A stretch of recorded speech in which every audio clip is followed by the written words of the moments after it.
This is Dr. Jose Salivar with another episode of the Way to College podcast. And one of the benefits of the podcast has been the opportunity to connect and reconnect with friends. And so today I have on a very special guest. I met this person back in wow, 1999, I think is when we met, and fortunately we've managed to stay somewhat in touch. I think he's doing amazing things and has a phenomenal story, most of which I don't know. I know the early part of the story. I think up until about the year 2001, 2002, and so I'm eager to share this space with him and for him to share his story with us.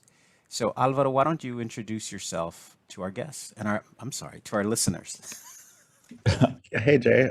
Yes, my name is Alvaro Arce, and I'm a lawyer on the digital music team at Meta, formerly known as Facebook. And I've been doing digital music licensing for about I guess 10 years now. And prior to that, I was doing general corporate law work in New York City.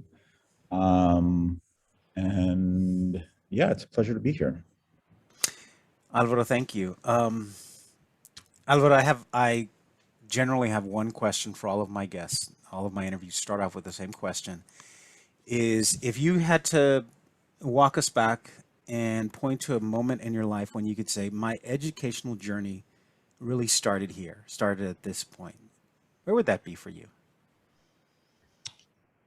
Wow. I think for me, my educational journey started really with my parents.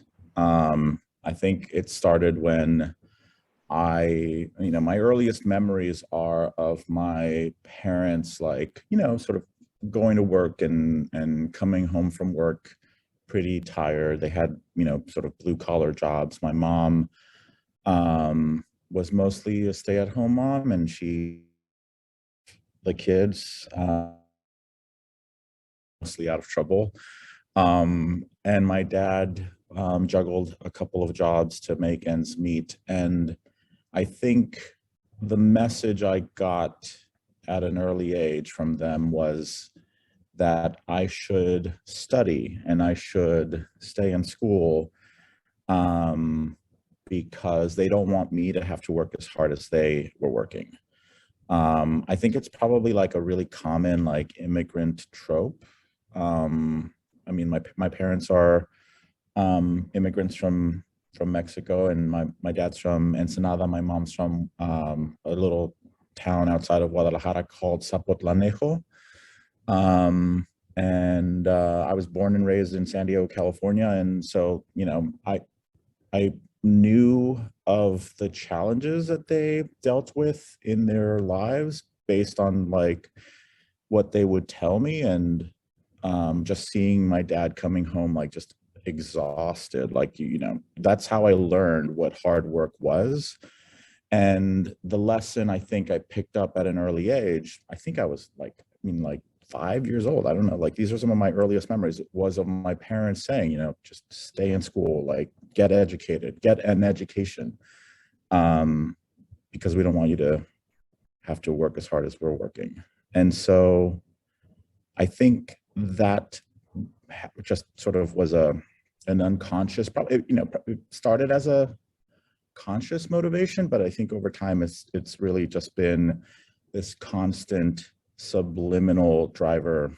In fact, I was just talking to somebody about this last night, and I think it's like nonstop, like always hustling, always trying to like succeed and do the next thing. So that's, I think, probably the most honest answer to your question. I appreciate that. Now, Alvaro, let me ask you, because you're right. I think it's a common trope, especially among, those of us that have immigrant parents, or that come from working class backgrounds, right? Stay in school, study so that you don't have to do this kind of work, or so that you have choices, right? And but if our parents, if that's the background that we're coming from, right, a lot of folks when they talk about this, their parents can only lead them so far. Stay in school, do well in school. You've come a long way from San Diego, California, where you're at now. After mom and dad are encouraging you and guiding you and telling you stay in school, study, you know, who are some of the other people in your life, or what were some of the other things that helped you sort of once that knowledge kind of ran out? Yeah, that's a really interesting way to characterize it, because I think um, in in high school, I had I think maybe I call it like I call it luck. I think I was lucky to have been taught by compassionate, like, public school teachers who were, I think, in earnest, like, invested in trying to um, get their students to succeed and to go on to college. Um, I'm sort of reluctant to say that I was lucky, because I actually have a sort of separate side story. I'm going to go off on a tangent, Jay. Um, I hope you don't, Dr. No, Side. that's fine. Go ahead. Please go. Um, so when I was at Stanford, actually, I think I was when I was at Stanford, I think this was the year after Whitman. I was a junior, and I think I was applying for a fellowship program in Sacramento, to work at the California State, uh, uh, I guess, what is it, like, the legislature. Um, and I think I would, like, applied and was asked to come in for an interview.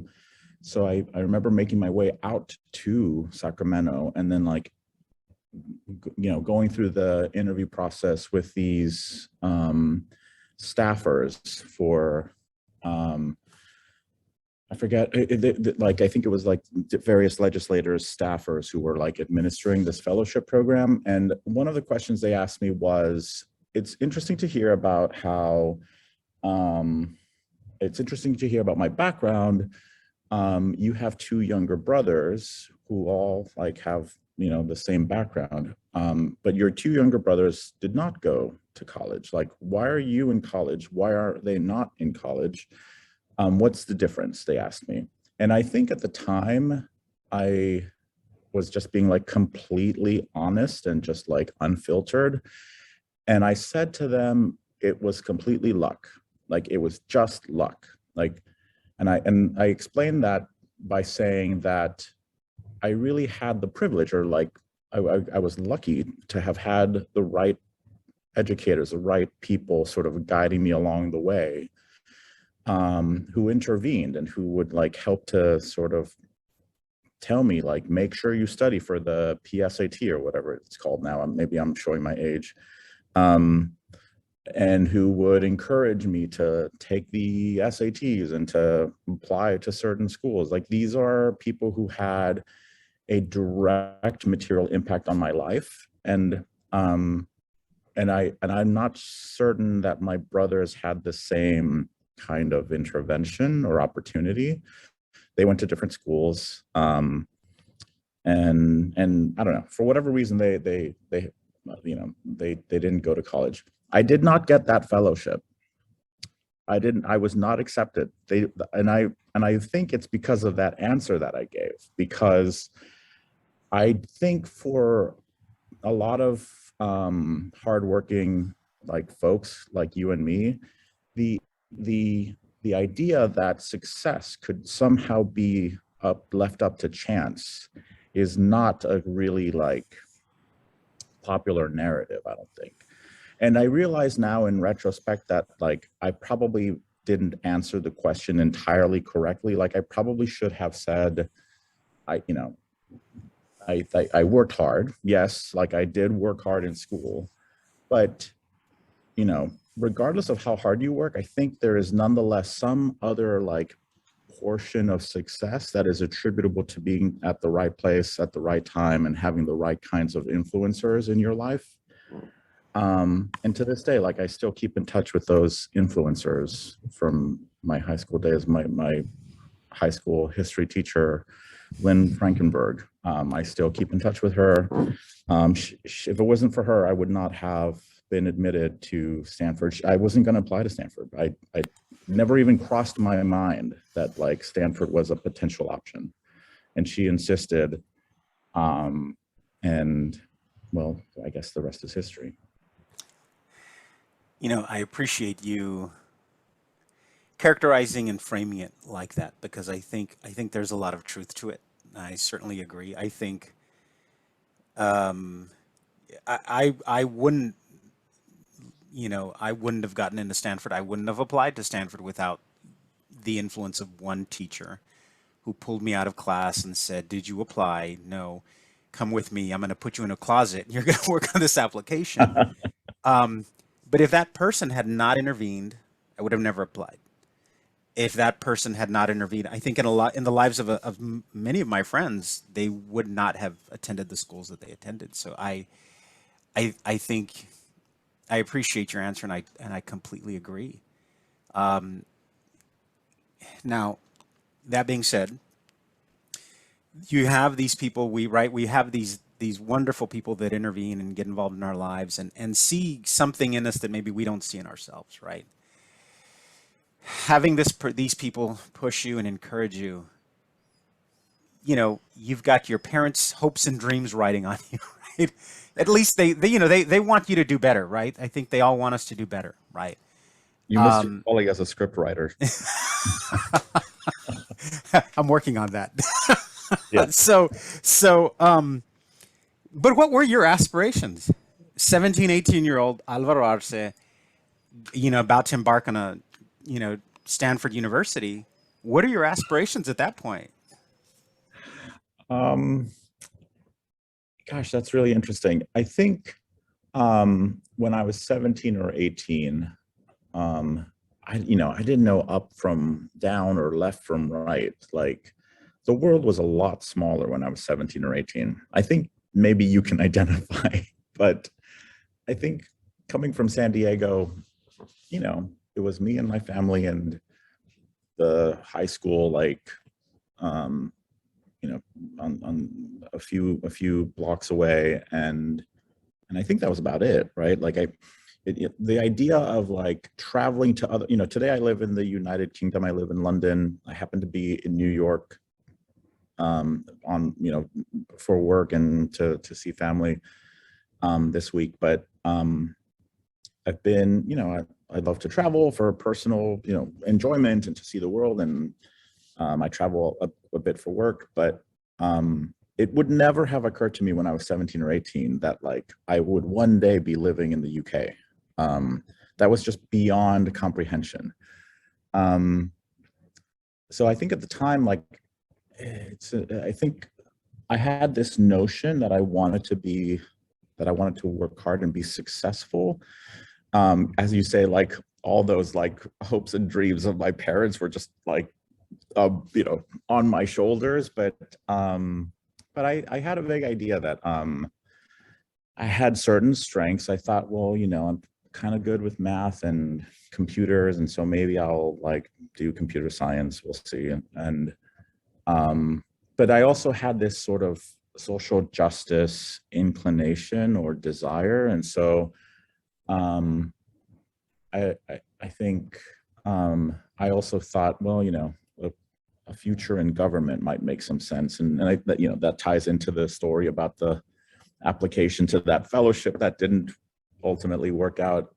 I did get a different fellowship working for CHCI, the Congressional Hispanic Caucus Institute in Washington, D.C., and I explored that for a few years, and that led to some great opportunities in DC after college. But yeah, I think ultimately I made the decision that just having gotten an undergraduate education was not going to be enough to get me where like I needed to be. I needed to spend sort of 4 years out of college to sort that out and make sense of things. My parents are not lawyers. My parents are not doctors. My parents are not, white collar professionals. I didn't have a lot of, um, I guess, career counseling as a 16 or 17-year-old. So I sort of through the intervention of like some mentors and teachers and people who looked down on me, like in a caring way, and who were like trying to look out for me, I should say. I think I just sort of organically picked up on what the options might be for me. I think ultimately, like, I did determine that law school made most sense for me. So after a few years out of college, I think I spent 4 years out of college, I applied and went to UCLA Law and got my law degree, and that worked out really well. That's, I think, I really sort of found my niche, I suppose. I knew from the beginning I couldn't be a doctor because the sight of blood always like made me sick and queasy. So that just was not going to work. No. So I love all of that. But I especially love where you said, when you got done with Stanford, it took you about 4 years. You needed 4 years to kind of find yourself and figure out, right, your trajectory and where you needed to be, what you needed to be doing. And so just a quick side note, when I started the podcast because for the last 18 years, I've worked with first year students at the university. So I teach a class that helps them transition. And what I found was students often come in incredibly anxious, feeling like they have to know what they're going to do with the rest of their lives. And in Texas, the school system now is such that students can take 2 years of community college free.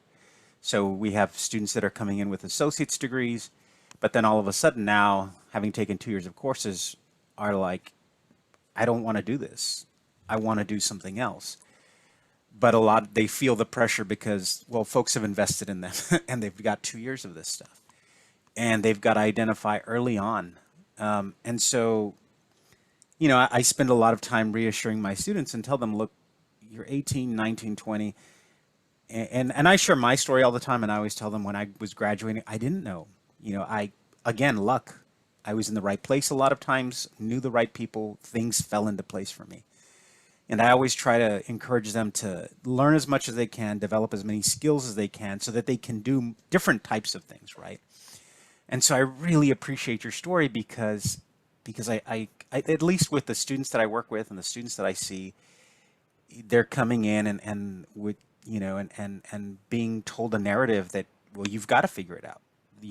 That's the way that'll ensure your success. And so, I appreciate your story. I appreciate you sharing that and being honest about that. So Yeah. thank you. Thanks, Dr. Saldivar. I appreciate that. I also don't want to suggest that, like, yeah, completely agree with that. Like, I don't think people should be doing, school for the sake of doing school. Like, I do think that it opens up a lot of opportunities for people. I think the skills that you pick up in school are generally applicable skills that you can apply in just about like any setting, whether you're a lawyer or a doctor, or whether you're an engineer, or whether you're, a forest manager, or, I think they're life skills. And I also don't want to suggest that going to school is the only right path. Like, my brothers didn't, Mm-hmm. but they are successful and like contented in their own like ways, and that's legitimate. Like, I love them dearly, and like they still drive me crazy sometimes, and I'm sure I drive them nuts, but like we've just made different choices, and I think those are all valid. And I wouldn't want to leave this with your listeners thinking that like somehow like I'm, that I think I'm better than my brothers. I certainly don't. Like, that is not at all like the message, right? Like, it's just that life takes us in different directions based on like the circumstances that we each face.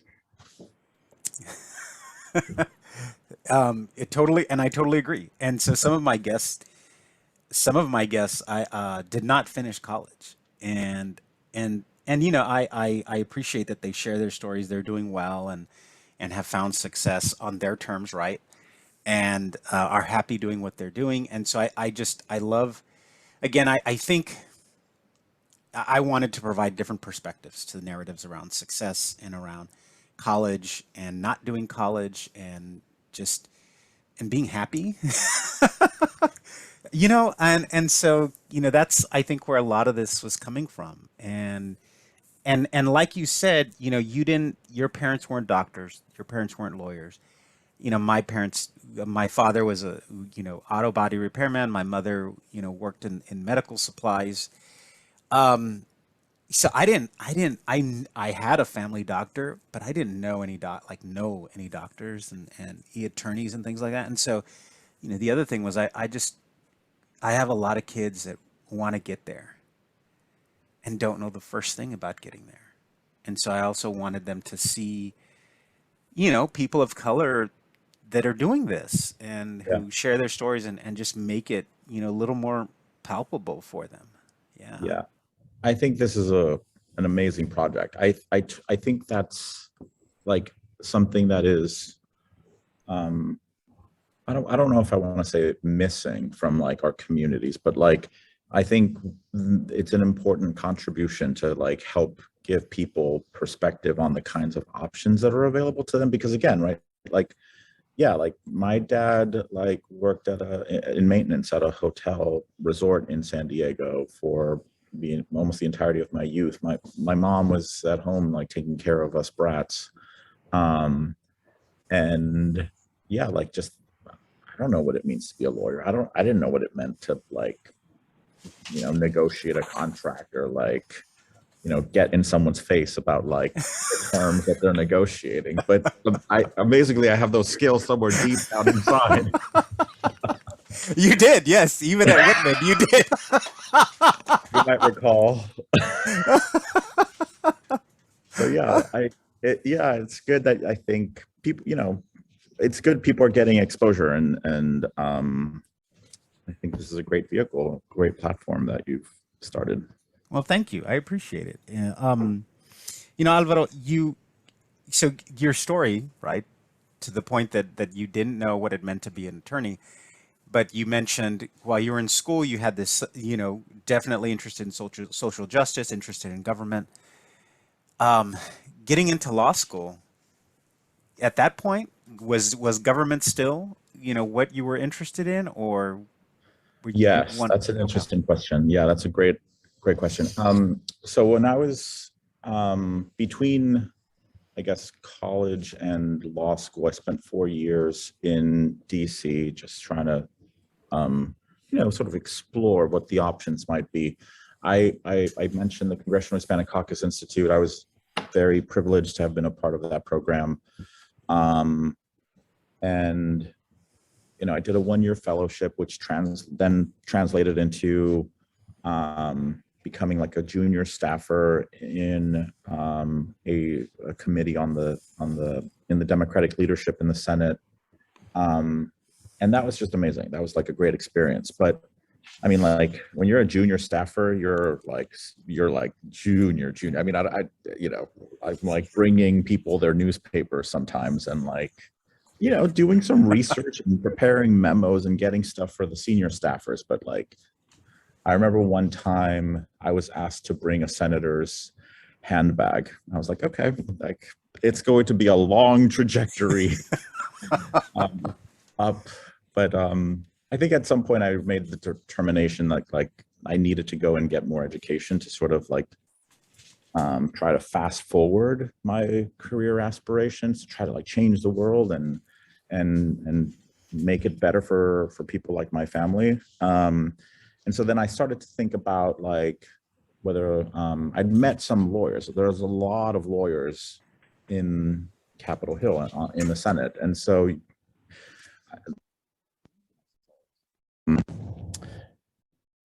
oh gosh, there's like a lot of messages on the screen. Anyway, sorry, I met a lawyer in DC who had suggested that I might want to look into law school as a potential next step. And he sort of got me thinking, oh, I guess I could apply to law school. Like maybe that's something that I could do. And so I started to consider it seriously.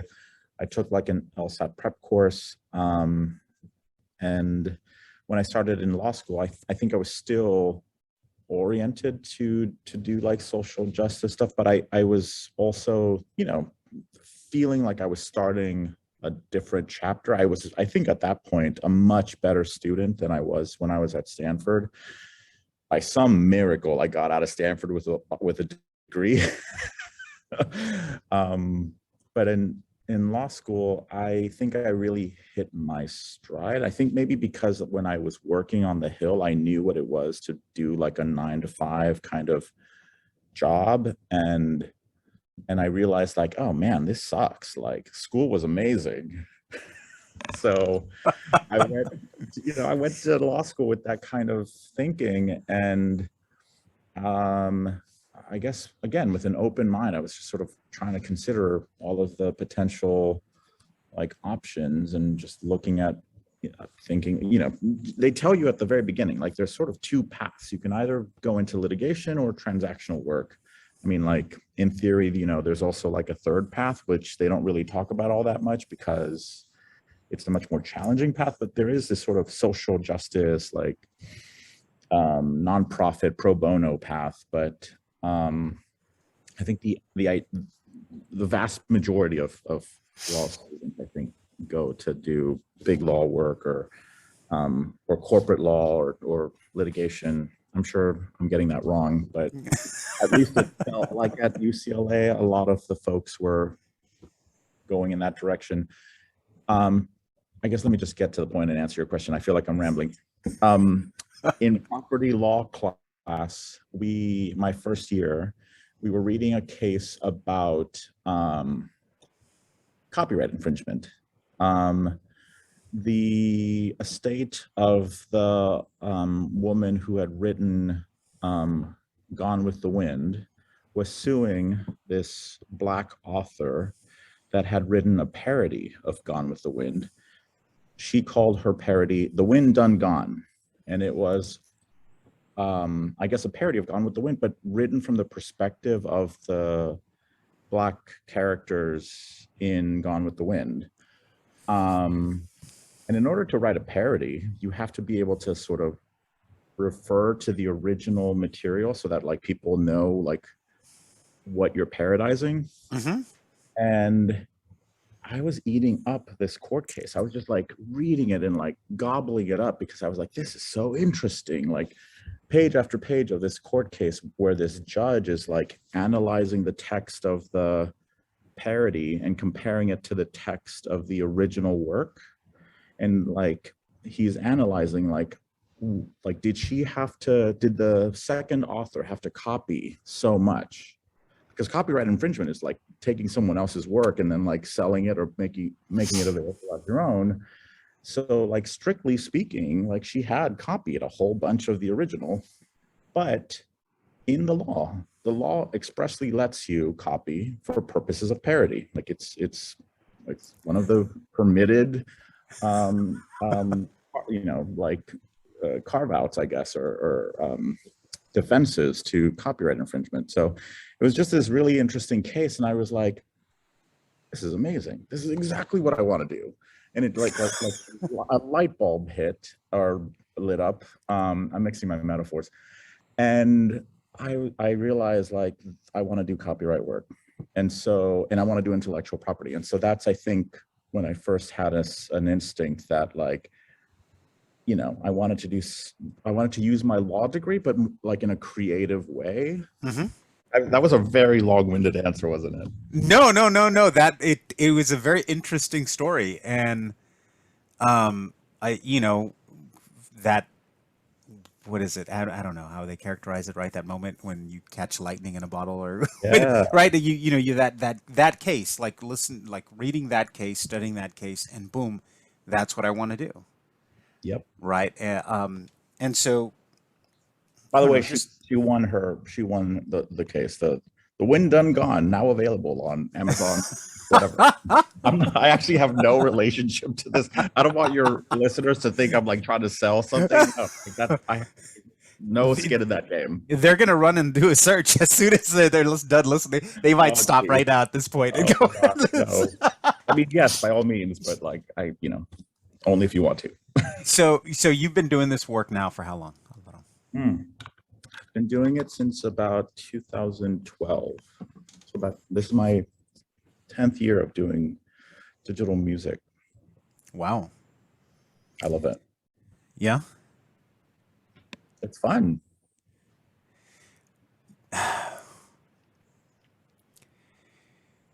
You know, I ask a lot of my guests, what's next? But I, I mean, it sounds like you're really enjoying your work. You've really grown into it. But I'm going to ask anyway, what's next? What's next?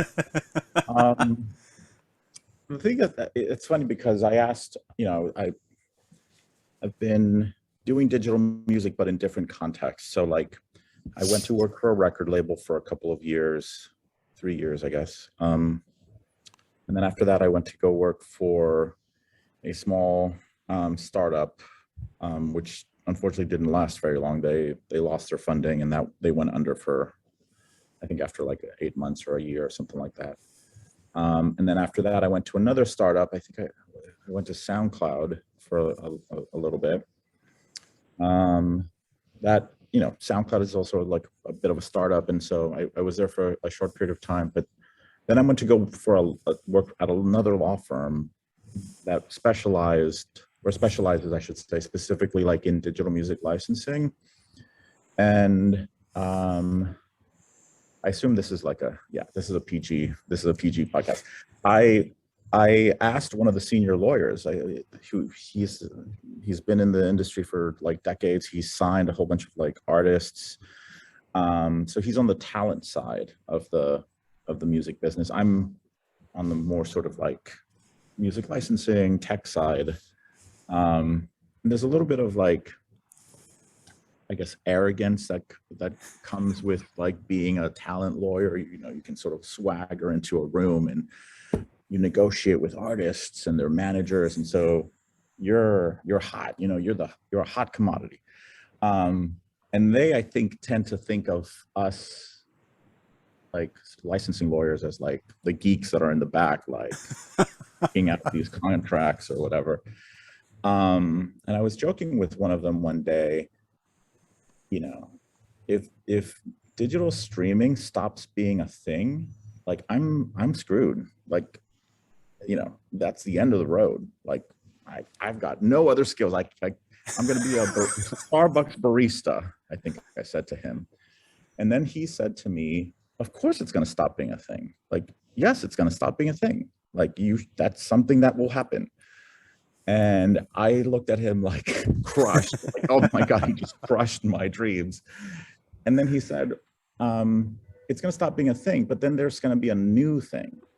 And then you pivot to that and you lean into it and you just grow and you keep moving and you keep hustling. He's been in this business for a long time. And I think from his perspective, first, it was records and then CDs and then like Napster and then like MP3s and then now streaming. So from his perspective, like, of course there's gonna be something else. Yeah. So in the meantime, I love what I do. I love being able to like bring music to people and like in some small little way, I'm like helping to get music out to people and like help them find artists and content they like and they love. That's awesome, man. That is really awesome. I often tell my students that, it's exciting to know.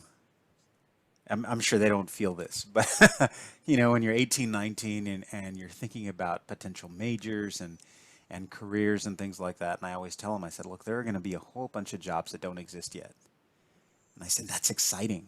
I said, it's so exciting to just prepare and learn as much as you can for something that hasn't been conceived yet, but we're gonna need it. And they look at me like just scared, deer in headlights. Please no, please no. How do I prepare for that?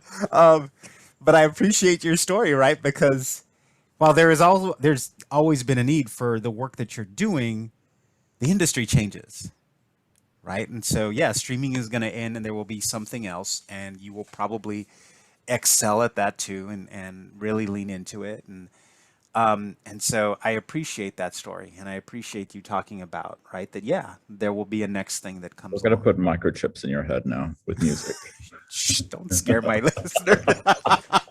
No, I'm kidding. Oh my gosh, I'm really kidding. Oh my God. It's gonna this that clip's gonna end up on like some conspiracy. Oh, jeez.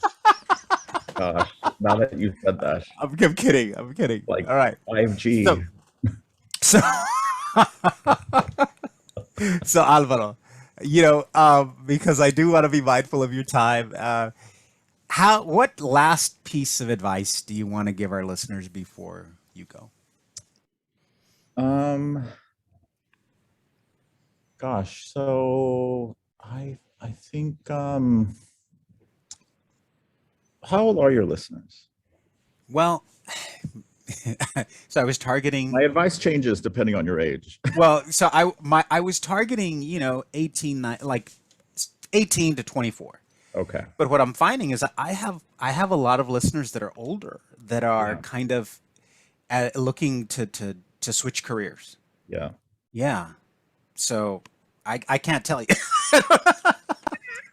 I guess if you're like in school or like, I don't know, in high school, and I guess my advice would be like, you know, I guess if you have any inkling that like you want to study and that you want to like do something with yourself, if you feel like school is the right choice for you, like, but you're not getting the kind of mentoring you need, like, I think that's a really tough situation. And I really hope that you make an effort to like talk to different people and just, take the initiative to just talk to as many people as you can and express to them like, I think I want to do X, but I'm not really sure how to go about doing X.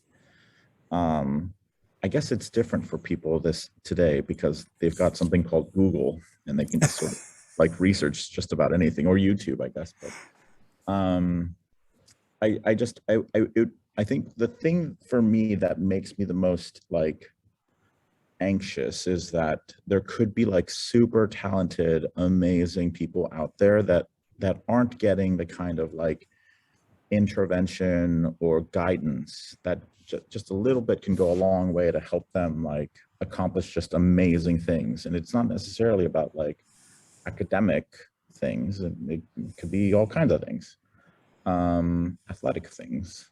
I'm not an athletic person, as you know, Jay, but yeah, no, I hope that it takes a certain amount of curiosity and resilience, and I hope that your younger listeners will know that it's okay to ask questions and to just like reach out to people. For your older listeners, I don't know, like, don't take the money out of the 401k. I don't know what to tell them.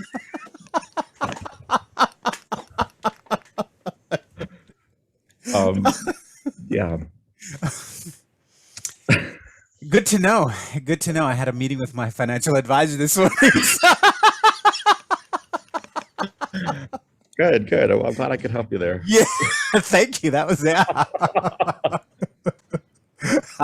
How fortunate for me. Keep those invested. Yeah. Retirement Alvaro, is on us. yeah, Alvaro, thank you so much.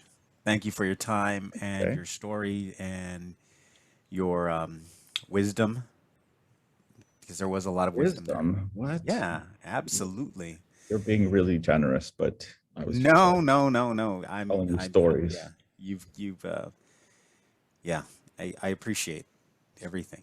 I appreciate you, and so thank you. So, I for our appreciate you. Like I said, I think this is an amazing project, and if I can do anything to help in other ways, like please, by all means. Like I've always been a big advocate of yours, and I think I've even given money to political When I ran campaigns. for office. Yeah, thank you. Um, I'm not trying to hang that over your head or anything, but you owe me. No, No, no, I'm kidding. No, Where's my beer? Um, no, but next time I'm in the UK. Next yeah. time in the UK. There's a pub around my place. Yeah. There we go. But no, I'm honored to be here today. Thank you for having me. Alvaro, thank you. Thank you for joining us. So this concludes another episode of the Way to College podcast. Please make sure you subscribe, follow, like, rate, do all of that, those wonderful things. And please share the podcast with others. We'll see you soon. Thank you and bye-bye.